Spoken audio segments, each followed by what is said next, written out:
For the third tutorial, we're going to talk about how to add art, add text, and the multiple distress effects to add to your logo.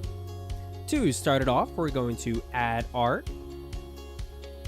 So we have three options. We have design ideas, clip art, and my saved art.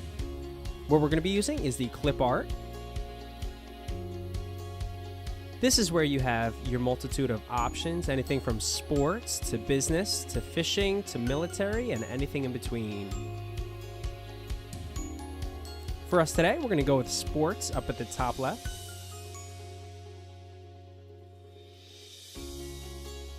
And some simple images that go along with sports. We're going to go with cycling.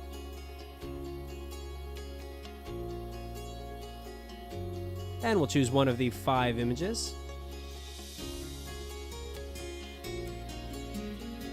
So as we can see, this image will come above the Ampro image that we did in the last tutorial. To eliminate that Ampro logo, we'll go up to layers at the top and we'll simply delete it. If there's any text that we want to add, we can go below the add art. From here, a new text box will open. We're going to slide this down so it's right below the tire.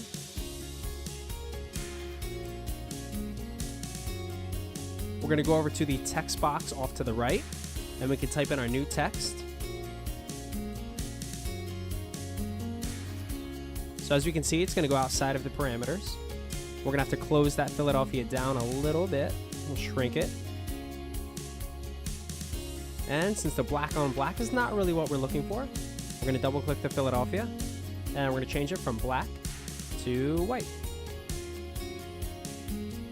And if you want to add a little bit of a faded look, we're going to go over to the distress effects. And this is where we can add a rugged look to our image and text. We'll choose something simple as brick. And as we can see, it added a faded look to our image. And that's how you add art, add text, and add a faded look to your image.